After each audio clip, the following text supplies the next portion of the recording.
Bismillahir-Rahmanir-Rahim. I begin in the name of the God whose mercy is profound, whose kindness is forever. There are two verses in the Quran which I have a very strong feeling would, if we understand them, give us an idea that indeed there are two different missions. The immediate mission of the Prophet, may God's mercy be on him, and then the mission of the ummah. One of the verses is in Surah Al-Hajj, the 22nd Surah. The verse is the very last verse, 78th verse, which says that the Almighty sent his messenger, لِيَكُونَ الرَّسُولُ شَهِيدًا عَلَيْكُمْ, so that the messenger becomes a witness over you, the companions of the Prophet. وَتَكُونُوا شُهَدَاءَ عَلَى النَّاسِ, and you be a witness to the rest of the mankind. So the Prophet became a witness for the companions, a witness of the reality that the message he received was the message from God. So he did it in the best possible manner. And then it was left to the companions and later to the ummah to be a witness for the rest of the mankind, that here is the message from the Almighty with us. We want to share it with you. So the one process that was adopted was different from the other. Obviously, we follow him in everything that he has given us in religion as best as we can. But it's very important to know that there is a difference between what he did and what we are doing. None of us can be a prophet or reach anywhere close to his status. So we must know our status as it is humbly and proceed with doing the task. It is also mentioned in Surah Al-Baqarah, Surah number 2, verse 143, the same thing in slightly different words. لِتَكُونُوا شُهَدَاءَ عَلَى النَّاسِ وَيَكُونَ الرَّسُولُ عَلَيْكُمْ شَهِيدًا, so that you, companions and Muslims, become witnesses over mankind and the messenger becomes a witness over you. So that's what the Almighty's plan has been. That once the message has been delivered, people who have understood it and believed in it, it's now their task to let others know about it. And for that purpose, the sequence has been revised, substantially revised. It's very different. Now, many scholars over the last 1400 years have attempted to understand why this new altered sequence was decided. I am going to present before you the understanding whose origins began in the early part of the 20th century by Imam Hamiduddin Farahi. He thought of it, he reflected upon the Quran, and he came to a certain conclusion. He passed his understanding on to his students, in particular his student who turned out to be very prominent, Maulana Amin Hassan Islahi, who wrote a complete tafsir based on this understanding. And then the understanding was further refined by Maulana Islahi's student, Javed Ahmad Ghamidi. So what I'm going to present before you is the outlines of the understanding. The idea is that the Quran that we have now today with us, comprised of 114 surahs, small, call them medium-sized and large. The way they have been arranged, they present themselves in a way that there are three different levels of what we call coherence. That is, they're all gelled together logically. The entire message has been arranged in a way that it is coherent. In one of my earlier presentations, I presented with an example. Let me repeat it. The example was given to a group of children. Kids are very important because, if you are able to explain something to them, probably those who are not kids anymore may also be able to understand. So what I said to them was that, look here, I will first tell you what is a incoherent message. And you will understand through it the very opposite of it. So if I say that the weather is getting colder, I like apples. Sunday is a holiday. It's an incoherent message. One statement followed by another which has nothing to do with the first one, except for the fact that you can conclude that probably apples are good to have in winters, but probably it's a far-fetched idea. But then what about Sunday? So, it's not making sense. But if I say that the weather has gotten colder, I've started using warm clothes, I feel comfortable. This is a coherent message. One statement flowing from the other. What we are claiming is that the Quran is a completely coherent message. And the coherence of the Quran is to be found at 3 different levels. One level is the level of each surah. Each surah has a message which is completely coherent, verses they gel with each other logically in a way that if you understand them properly, you would say that, we've got it. Makes a lot of sense. It's not something which is incoherent. By the way, there are many people who think and believe that it's incoherent, and they say that, what's wrong with it? And I tell you what's wrong with it is the fact that there are many, non-Muslims as well as Muslims who say that we can't make any head or tail out of it. When we read it, we are kind of challenged by the apparent incoherence in the Quran. We understand that if you reflect upon the verses of the Quran, as indeed we should whenever we read the Quran, as the Quran itself asks us to do, we will find that upon reflection, the coherence would begin to emerge slowly but surely at the level of each surah. The second level of coherence that is to be found in the Quran, it's a remarkable discovery. And that's what we are doing, trying to discover Islam. The remarkable discovery is that out of the 114 surahs, with the exception of 6, 108 surahs are divided into 54 pairs. 2 surahs coming next to each other, they form a pair. What does that mean? Well, I'll let you know. But this information that I've shared with you, if you read the Quran in the light of this information, I can assure you, you will begin to, discover more and more the pairs in the Quranic surahs, and that would in itself be an exercise that would give you intellectual contentment. You'll find it more and more rewarding. And I'll give you an example, at least one example in this presentation. The third level of coherence that you find in the Quran is, again, it's remarkable.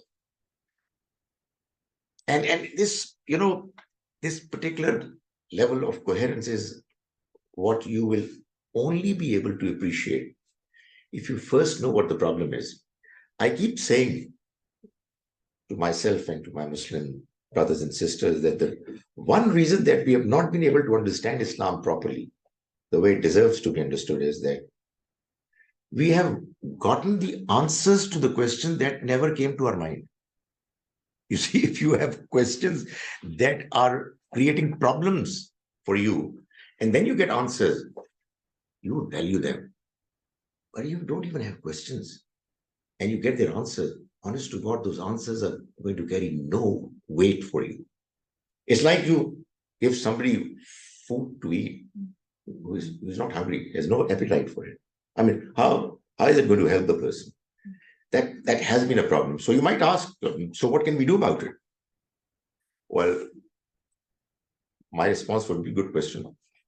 But I can tell you, if you read the Quran amazingly does this task by mentioning, quoting the statements of disbelievers, disgruntled people who disagreed with the Prophet and the Quran, who didn't believe, and they made strong statements.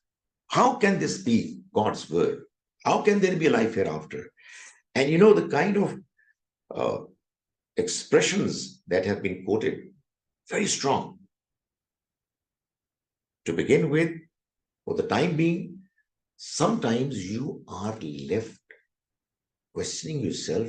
Oh my goodness, I mean, what they are saying makes sense. There's a lot of wisdom in what they're saying.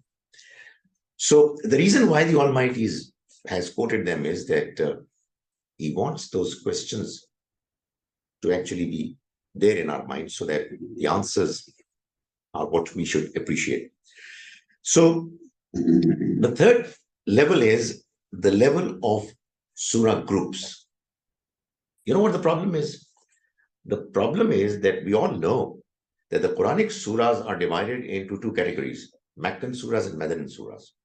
Something like 2/3 of the Quran is Meccan. It was revealed before migration. And 1/3 of the Quran is Medinan. It was revealed after migration. The difficulty is, the challenge is that you would find in the Quran surahs alternatingly. You'll find a Meccan surah followed by a Medinan surah, or a few Medinan surahs followed by a few Meccan surahs, and then Medinan surahs. And you say, what's going on? I mean, what is it?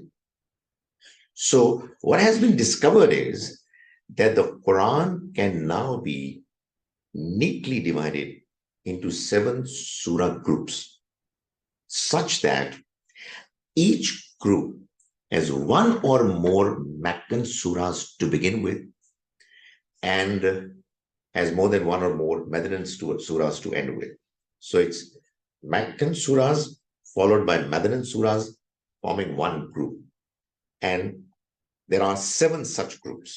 If you're able to discover them, you would find that these groups have their own respective central themes, central ideas. So when you read the entire group with the central theme in mind, you will get a much better reading. It would be a far more richer intellectual experience. You'll discover much more. I mean, we normally follow our religion and we let our kids also know about it in a way that looks, let's face it, looks boring. Because there are no questions. Because, we don't know what the challenge is. So how would we ourselves be fully convinced and satisfied? And how would we satisfy and convince others? And when you are not intellectually satisfied and you still want to cling on with an ideology or narrative, the only other possibility is to be emotionally attached to it. And that's what we are. And the end result is that if somebody asks a question or is critical, oh my goodness, our response is harsh, it's very strong. And the end result is that we can never talk about religion, neither with fellow Muslims nor with non-Muslims. So it's so important that, we should understand God's message, His book, His religion in a way that we're trying to understand it. And for properly understanding His message, we need to be critical. We should have, this inclination to keep asking. It's not clear. It's not making sense. I want to know more about it.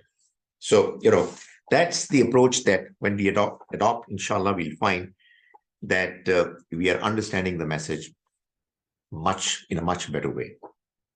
So now let me start with the first of the three levels of coherence that I have introduced you to.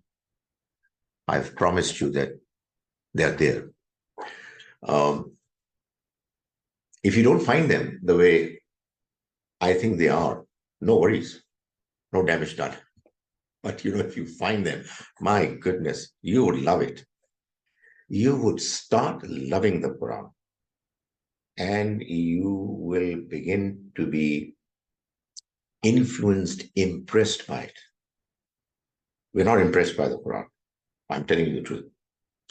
The understanding is that it's God's book. Why? Because everybody says it. And it carries a lot of sawab, reward. That's why we read it and we recite it. But when we read it, are we getting the kind of contentment, intellectual satisfaction that it really is adding to our understanding? It's bringing us closer to the Almighty. It's explaining, as I keep calling, it's explaining the puzzle of this life. Is that happening? If it is happening, brilliant. I mean, then probably what I'm saying might add something more to it. But that's what the mission target should be. Because it's something that we have not been able to discover. That is why I believe that there are so many different groups within Muslims, so many different inclinations, differences of opinion, people following personalities, groups, sects. I tell you, it would not be possible if you know how amazing this book is, and the miracle of the Quran would not unfold itself to you unless you make it a point that I've got to understand it. I mean, there's no way that I can do without it. So let's move on. I've made too many promises. Let me make an attempt to fulfill some of them. Okay. I begin by telling you that, as I said, let me tell you what the problem is. I give you an example of a passage in Surah Al-Araf. This surah is surah number 7. And I am referring to verses 57 and 58.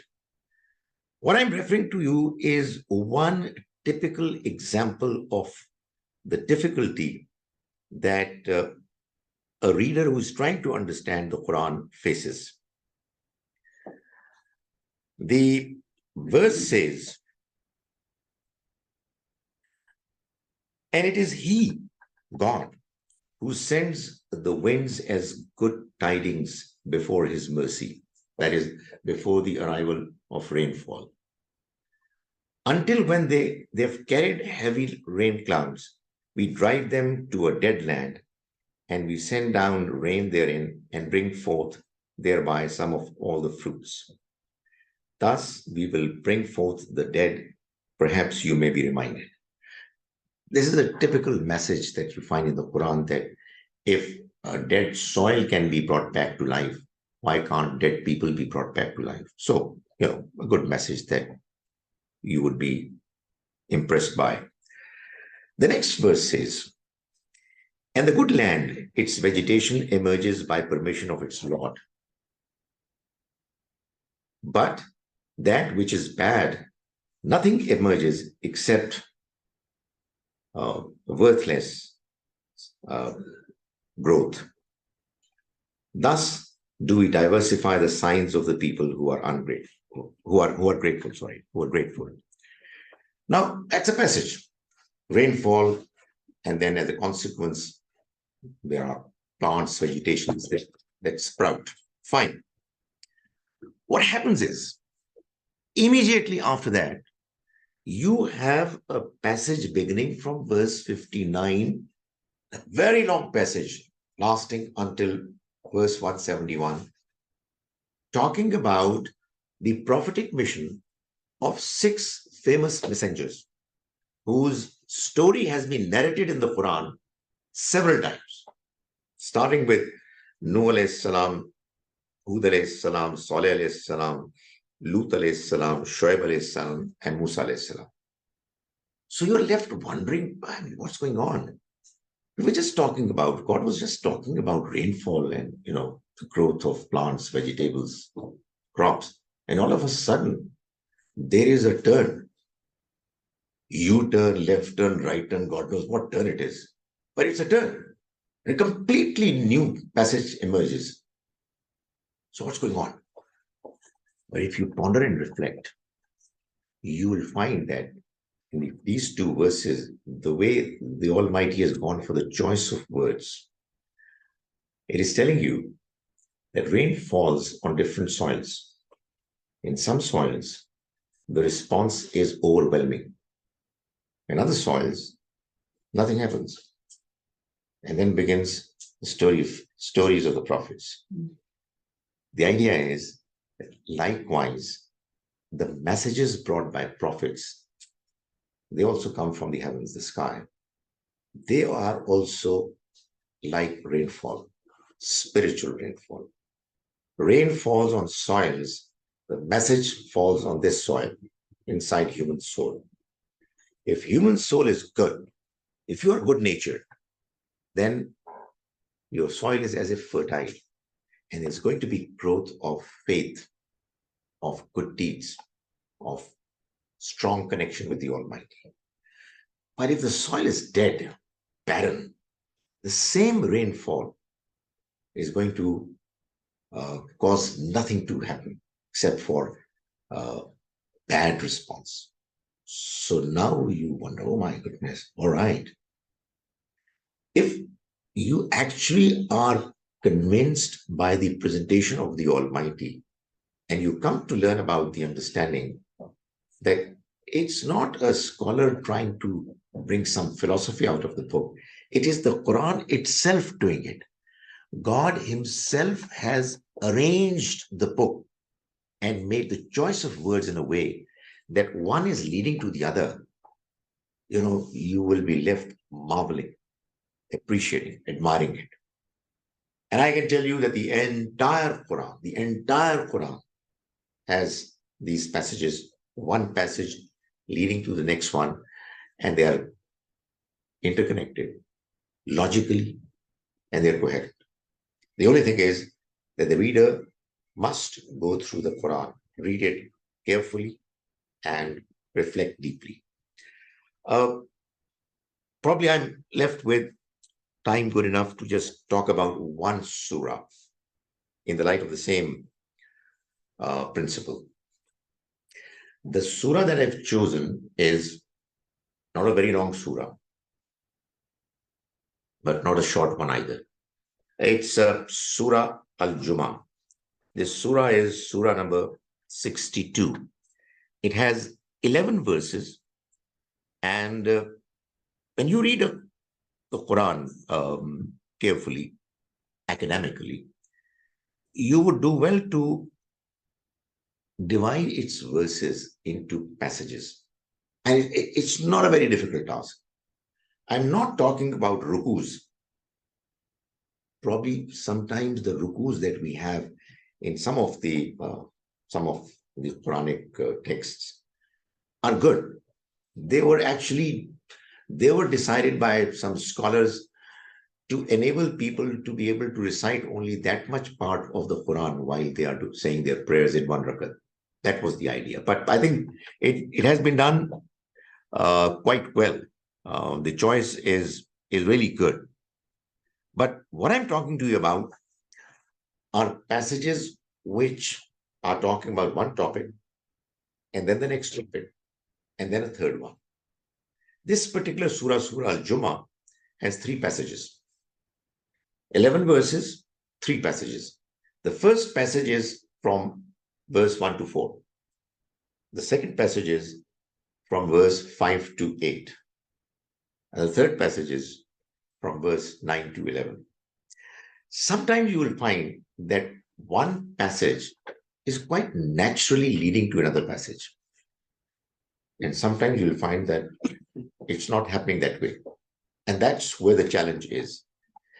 If you are listening to a wise man, an intelligent man, and some of the things that he's mentioning you don't understand, your response should be that there's something lacking in me. It's not possible that he would say anything which is not making sense. So if you are reading the Quran, obviously, if you have been adequately impressed by the Quran already, not all Muslims are impressed that way. They're impressed because they say that it's God's word, but whether it really is full of wisdom in the sequence of its presentation as well, I'm not too sure. So if you are convinced, you will put in effort. You'll do your best to bring out the missing link meanings between the two passages. So let me just read out to you this surah. It's the 8th verse. So Surah Al-Jumu'ah, I said the first 4 verses form one passage. We begin in the name of the God whose mercy is profound, whose kindness is forever. Whatever is in the heavens and whatever is on the earth is glorifying God, the sovereign, the pure, the exalted in might, the wise. That's first verse. It is he, the second verse, it is he who has sent the unlettered messenger from themselves, from these people. He has sent among the unlettered people, a messenger from themselves, reciting to them his verses and purifying them and teaching them the law and wisdom, although they were before in clear error. And he has sent it to others of them who have not yet joined them, and he is the exalted in might, the wise. That is the bounty of God, which he gives to whom he wills, and God is the possessor of great bounty. This is one passage. It is talking about the blessing that the Almighty bestowed upon the children of Ismail, the unlettered people, in the form of a messenger bringing God's message. Now begins the next passage. Not very difficult to understand why it is coming after the first passage. It also comprises of 4 verses. The example of those who were entrusted with the Torah and then did not take its responsibility, is like that of a donkey who carries volumes of books. Wretched is the example of the people who deny the signs of God, and God does not guide the wrongdoing people. Say, O you who are Jews, if you claim that you are allies of God to the exclusion of all other people, then wish for death if you are really truthful. But they will not wish for it ever because of what their hands have put forth, and God is knowing of the wrongdoers. Say, indeed, the death from which you are running away, it will meet you. Then you will be returned to the knower of the unseen and the witnessed, and he will inform you about what you used to do. These are 4 verses. It's quite understandable that after the first passage, where the Almighty is mentioned about his blessing that he has given to the believers, to the unlettered people, Bani, the children of Ismail, the Muslims, he has given the example of another nation that was likewise given a book, but they did not carry out the expectations that the Almighty had from them. And the end result was that they failed as a group, they failed as individuals, and the desired results were not forthcoming. So the Almighty is telling believers that, look here, don't be like them. You have been given a blessing, value it, understand it, follow it, or else you're going to be like them. That's quite understandable. So there are 2 passages, one leading to the other. The difficulty arises when you read the 3rd passage, which is from verse 9 to 11. O you who have believed, when the call is made for the prayer on the day of Friday, on Friday, then proceed to the remembrance of God and leave trade that is better for you if you only knew. And when the prayer has been concluded, disperse with the land and seek from the bounty of God and remember God often that you may succeed. But when they saw a transaction of diversion, O prophet, they rushed to it and left you standing. Say, what is with God is better than diversion, and then a transaction, and God is the best of providers. So, all of a sudden, there is a shift from a topic which was very different. And you find that there is an expectation of saying your Jummah prayers, responding to the call of the Azan is being mentioned. So what's going on? I mean, all of a sudden, why is this new subject figuring in? So this challenge, when you look at it and you read the entire Quran, you learn about the fact that the Quran is telling us that the Jews went away from the path in many ways.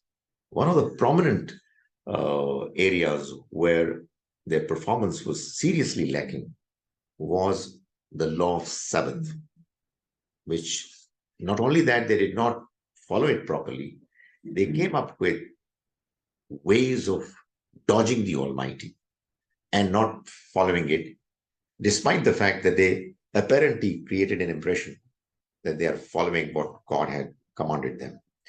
So, in other words, the Almighty is giving reference to that, tendency amongst Jews, and mentioning to the believers that, okay, for you, there is a similar law of Friday prayer. Don't be like them and take this command seriously, and you will be on the track.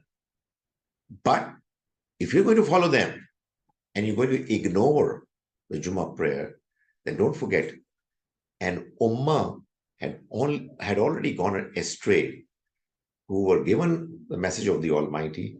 They didn't follow it properly, and they didn't follow, amongst other things, the Sabbath law. You don't do it. And if you read the last 3 verses, you would find that the Quran is mentioning some people have already begun to show that tendency.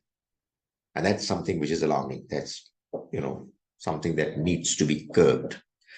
So now you put them together, you have a complete surah which is coherent, all passages coming together to give you one full message.